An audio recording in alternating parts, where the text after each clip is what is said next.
Welcome to another In Wheel Time podcast, a 30-minute mini version of the In Wheel Time car show that airs live every Saturday morning, 8 to 11 a.m. Central. It's the In Wheel Time car talk show. Coming up, we talked to a fella about a thing called crime in motorsports. And you know that there's tons of that. It does. Yeah. Conrad has This Week in Auto History. We'll get you caught up on the stories making car news this week. Howdy, along with Mike out of This World Mars, King Conrad DeLong. We need more Jeff Zekin. I'm Don Armstrong. So glad you could join us on this Saturday for our live 3-hour broadcast. Now 2.5 hours to go. Just want to throw that in there in case you're listening on a podcast at a later time. We're making progress. We are making progress, yeah. So we're live on Saturdays from 8 until 11. So you can catch our live broadcast or on podcasts all the time. All over. And don't forget to subscribe. Yes, please don't forget to subscribe. Free subscription. Yeah. All right, Mr. Morris, it's all yours. So it's rather interesting. You know, everybody starts someplace. So this is Crispian Besley's first book that he's written, even though he's had a lifelong interest in automobiles and he's a collector of cars, but he came up with this fascinating take on a book called Driven to Crime, True Stories of Wrongdoing in Motorsports Racing. Oh. And so joining us now to tell us more about some of these stories and how he came up with the idea is Crispian, if I'm saying that correctly. Very good. You are. First of all, thanks very much for having me on your show, In Wheel Time. It's great honor and privilege. I hope you can hear me. Yes, yes, sir. Perfect. Hopefully you can't see me. But, that's perfect, so the genesis, gentlemen, of the book, as you rightly said, I mean, I've had a lifelong interest in motorsport. I tried to make my way as a professional as a teenager in the late 70s, and without access to family business or money, I had to go and find the sponsorship, as so many young racing drivers do. And you're all of an age to know that, you know, this is pre-internet, being able to make presentations, you know, knock up a presentation as you can do now in 2 minutes. I had to go out and sell myself as a young racing driver in order to fund my habit. And that was the genesis of the book, because I was up against people who, at the low end of the financial strata, maybe sons of garage owners who had to work 24/7 just to buy a new set of tires. There were people like me somewhere in the middle who were scraping around for sponsorship and marketing myself and the concept of motor racing. There were trust fund kids, of course, in those days, as there are now, who had backing from family or friends' businesses. But at the other end of the scale, and they tended to be slightly older drivers than I was as a teenager then, there were clearly people who had made a great deal of money, sometimes from the motor trade, but had made money through, shall we say, nefarious sources. And it became very evident, you know, who they were. And I'm not going to mention any of those names because they don't appear in the book. But that was my starting point, I guess. I've always been, so I've allied, ever since then, my passion for motorsport at all levels to an interest in the commercial side, and that was synergistic with the business or the career that I then took up. I decided I probably wasn't good enough to make Formula One, and moved into the City of London, the financial services industry, and ultimately into investment banking, which I spent 30 years doing. And I can tell you, I met an awful lot of dodgy and criminal-minded people in investment banking as well. But if you combine the two, I've always been fascinated by, as I say, how people fund their habit, because as we all know, it's a very expensive addiction. And I've always taken note of the many people who seem to be incredibly respectable, but in motorsport, but who subsequently proved not to be. So the starting point was, and the name of the book, the title of the book, sort of chose itself, I think, on the one hand, but actually, on the other hand, it's a bit of a misnomer, because the book is not just about people who funded their habit through crime. It's also people who were on the receiving end, so of the criminal fraternity. So the sort of scope of the chapters broadened somewhat, and I can give you some examples of those. Stop me if I'm talking too much, but I'll give you a couple of examples just to demonstrate that.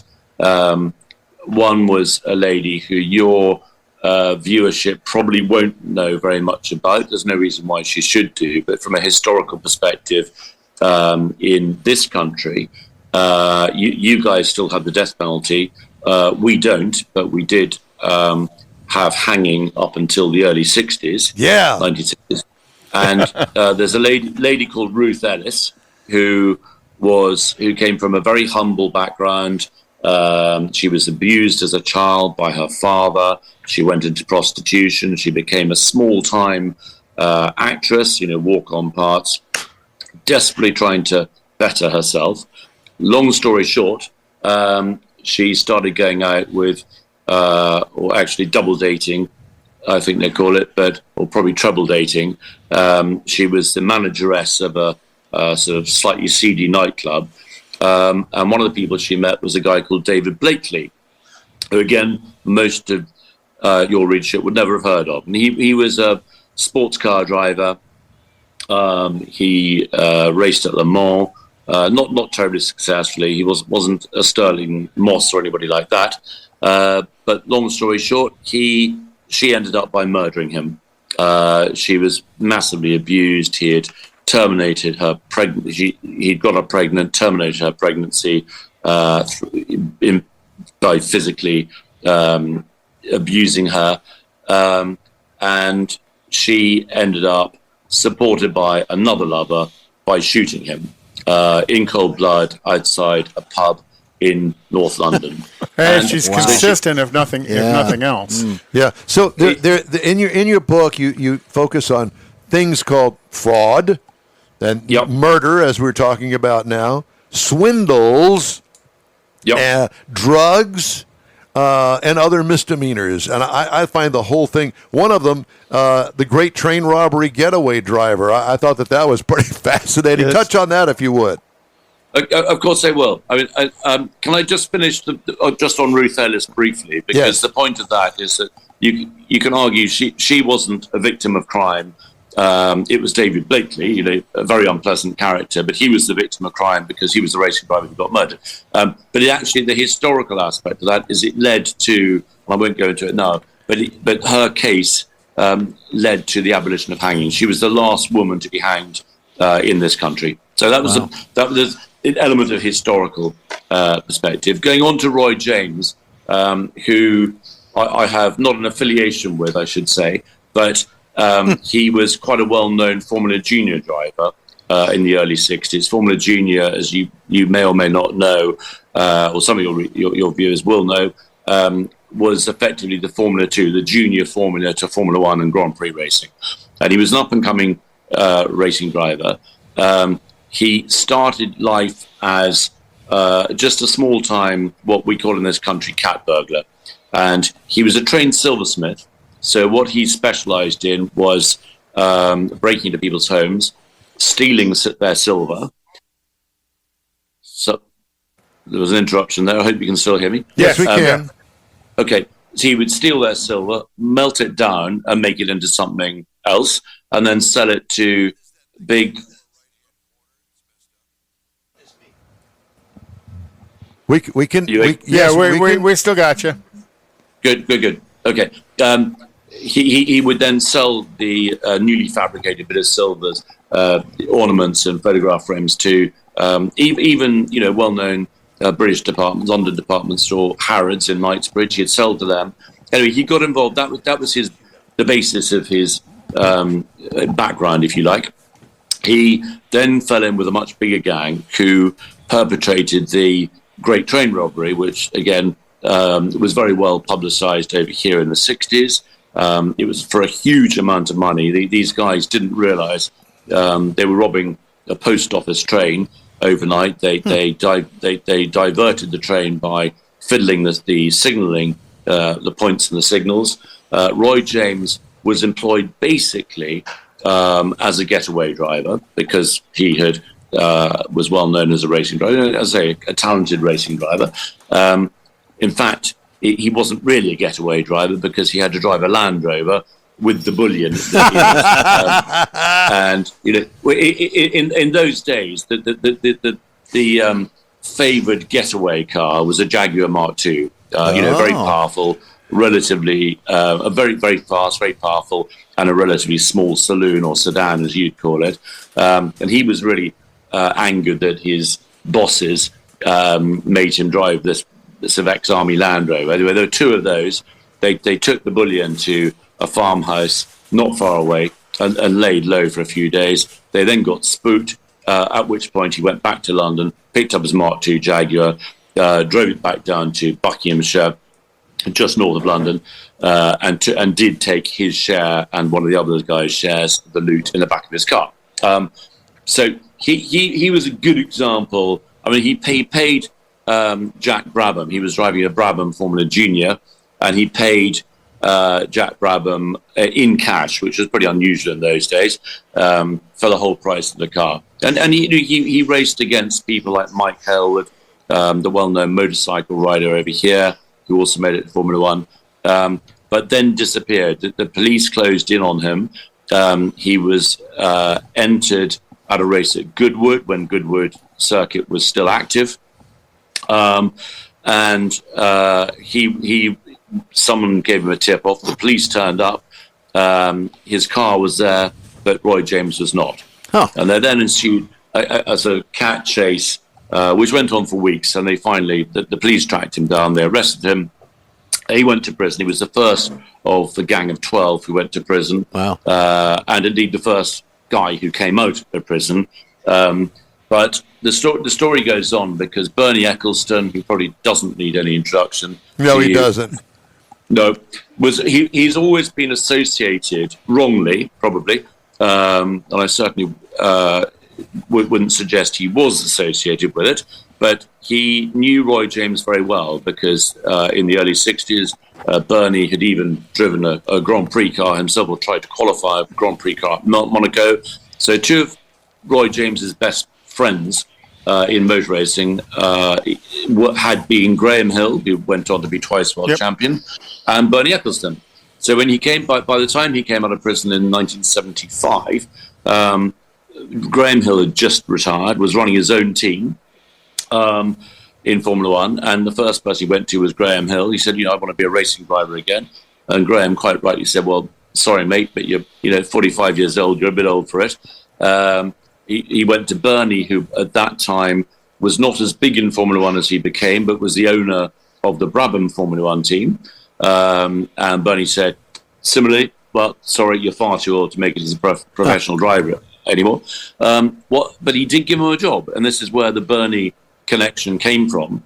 He gave him a job to make one of the trophies, which for a very, very long time, and there's a misconception that it was the trophy that was given to the Formula One world champion. It wasn't that trophy. It was the trophy given to the organisers, or whoever had been voted as the best organised Grand Prix of that year. So for years, the Australian Grand Prix or whoever it was, the organisers would get this trophy made by Roy James, one of the great train robbers. So was that was about as far as he got back. He did have a few club races. He incurred, after he came out of prison, he incurred the wrath of particularly Nigel Mansell, because he clashed with him at Mallory Park. I was going to say the trophy that was made, was that just a modern day version? Would that be like a manufacturer's trophy today that they issue? It was, yeah. Well, it was, yeah. There are various trophies given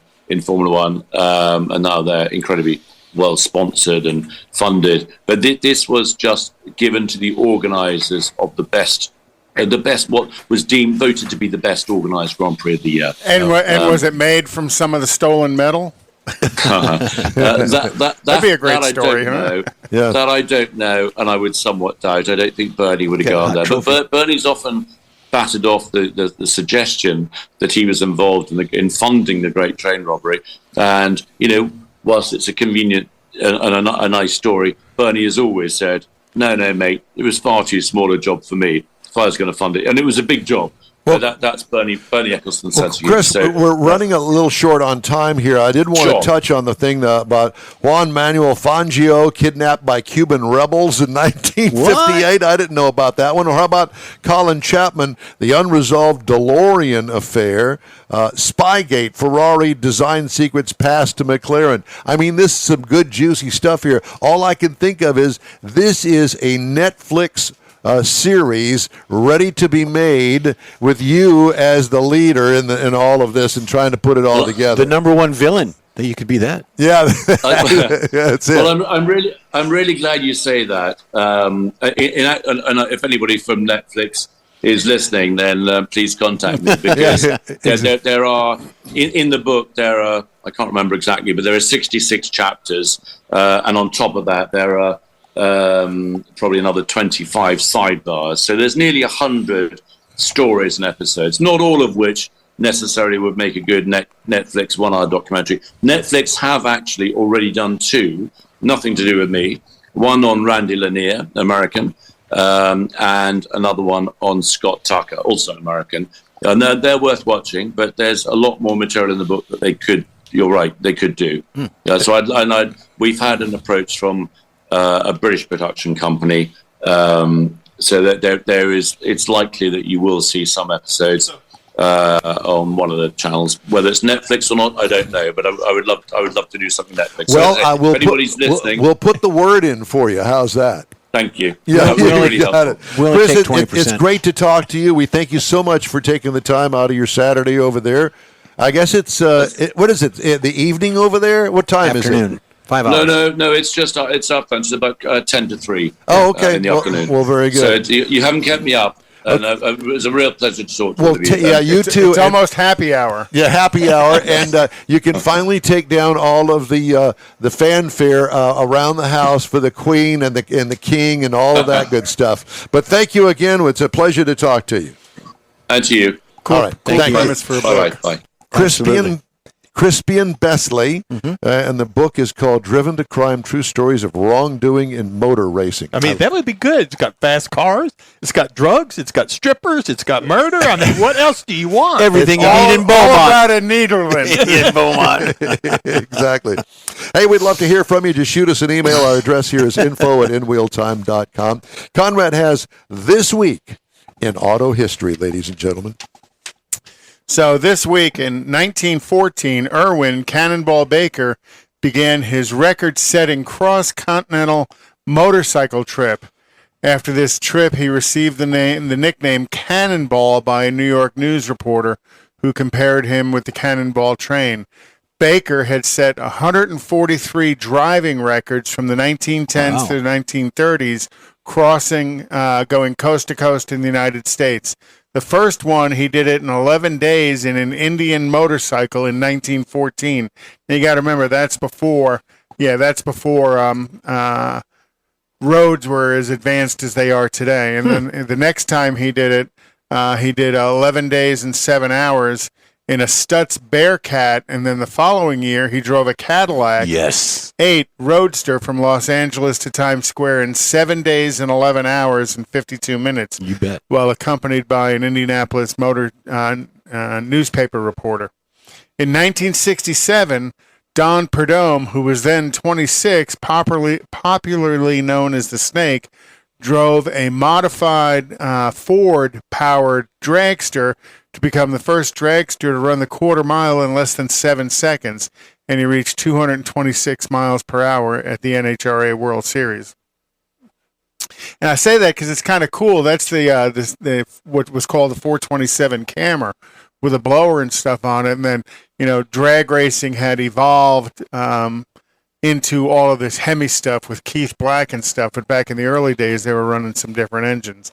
In 1980, this week, 13-year-old Carrie Leitner of Fair Oaks, California, was walking along a quiet road on her way to a church carnival when a car swerved out of control, striking her and killing her.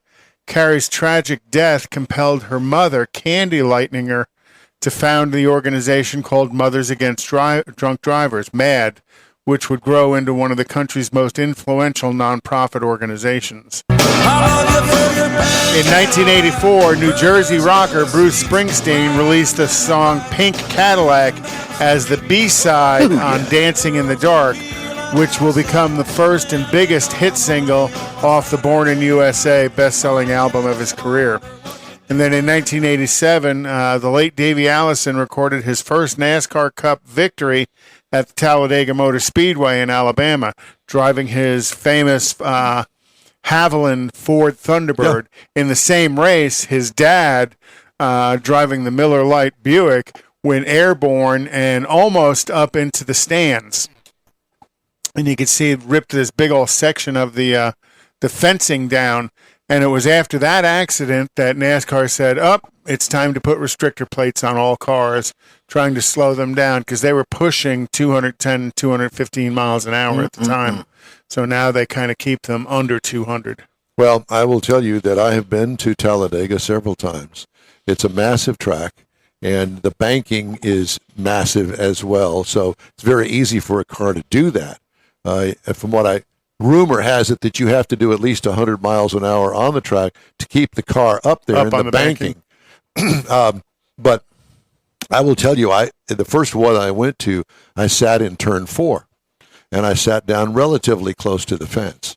And those cars at 200 miles an hour and going by you in that turn, headed into the dogleg down there, I will tell you that you cannot make out the number on the side of the car. You can't see it. Your eyes can't keep up with it. It's moving so fast. And that was something that was kind of shaking, earth-shattering for me personally. I'd never seen that up close. But, man, I'm telling you what, 200 miles an hour is really fast when it's going by you from left to right. Yeah, and they have, when they do the parade laps and they have the big semi-trucks, you notice they don't get up on that banking because they can't do that speed. They can't stay up there. Exactly, so they do it on the flat part. So I can only imagine. And I don't know if it was ever found out what exactly happened to the car, but the back end of the car lifted off the ground. Something broke. I don't know whether it was the engine, the drive shaft, something on the car broke, and it lifted the back end off of it, went out of control. Air got under it, and into the fence it went. It was scary. You can still see it on YouTube. All right, thank you, sir. Time now for our headlines this week. And direct-to-consumer electric vehicle makers likely cost California franchise dealerships, you ready? $910 million in gross profit opportunity last year. That breaks down to nearly $700,000 on average across the state's 1,303 franchise dealerships, based on an automotive news analysis, with the missed profit affecting luxury outlets the most because of EV brands' high transaction prices. EV makers Tesla, Rivian, and Lucid Motors are encroaching on sales that for a century have been exclusive to California's franchise dealers, and really across the country, but we're pointing out California in particular because they sell more EVs than anybody else, at least up to now. They accounted for 12% of the state's new vehicle market last year. Now, as traditional automakers trickle out their EV lineups, the impact of the direct-to-consumer rivals is beginning to show. So, these dealerships are losing a ton of money on not getting the business because direct from manufacturer to the consumer. Swedish automaker Polestar has slashed its 2023 volume forecast by as much as a quarter in launching its high-volume electric crossover. Polestar 3 production is pushed to the first quarter of 2024 because of software development issues plaguing affiliate Volvo's new electric platform, which underpins the midsize crossover. I met a stripper with the same name. Polestar? I was meant Sweden. Sweden? Actually, Kathy, we saw a commercial yesterday for the Polestar, and she wanted to know where. I told her it was Finland, but I was wrong. I have to correct myself. Sweden. I thought it was Finland. No. Electric vehicle latecomer Subaru expects to have capacity to build 400,000 such electric vehicles a year in 2028 by adding a second EV line in Japan, signaling a dramatic ramp-up as it tries to get 40% of its global sales from electrified vehicles by decades in. All of the upcoming EVs are expected to be offered here in the United States. And how are we going to power all these EVs? Well, yeah. With coal. No, not with coal. Not with natural gas. Coal burning EV. Well, you got the answer. Let us know. Buzz knows. Do you have the answer? No, because it's not with the current administration, because they're doing all they can to put all those coal and natural gas-fired power plants out of business. It'd have to be hydro and nuclear, but heck, we haven't built a new nuclear plant since the 70s. This is interesting. The widespread theft of vulnerable older Hyundai and Kia models not equipped with a crucial anti-theft device could end up costing the U.S. insurance industry up to $600 million. Liberty Mutual, Nationwide, American Family, and 65 other auto insurers, which comprise only a fraction of the country's insurance companies, estimate that just their portion of the payout to owners who have been affected by the social media-driven crime wave could top $300 million. Wow. The insurers who filed a lawsuit in U.S. District Court in Orange County, California in March say they've already paid out $190 million. The lawsuit said repairing broken windows and busted steering columns resulting from an attempt to break into a vehicle and hotwire its ignition often costs an insurer more than $3,000. Bet you that wiped the smile off that emu's face. Yeah.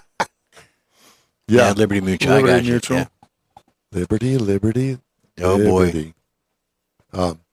And if you haven't heard, pace car for the 107th running of the Indy 500, scheduled for May 28th, will be, for the 20th time since 1978, the Chevrolet Corvette. Oh.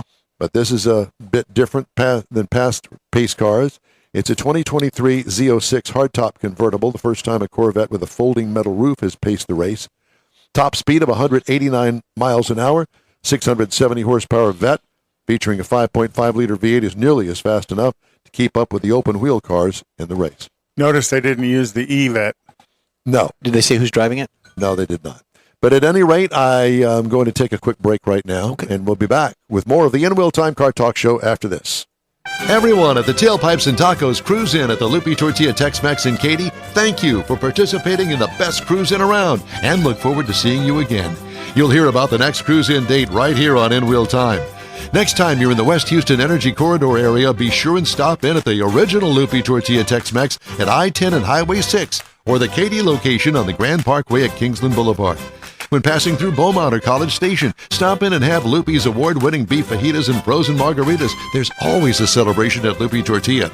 Lupi Tortilla founder Stan Holt and his wife Sheila are winning racers on the NHRA drag racing circuit and have a collection of hot rods and classics that everyone appreciates.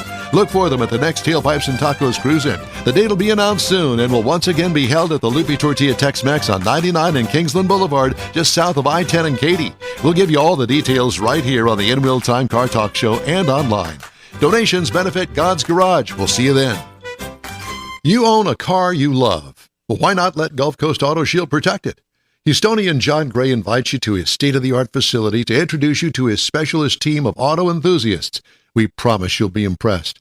Whether you're looking to massage your original paint to a like-new appearance, apply a ceramic coating, install a paint protection film, nano-ceramic window tint, or new windshield protection called ExoShield, Gulf Coast Auto Shield is where Houston's car people go.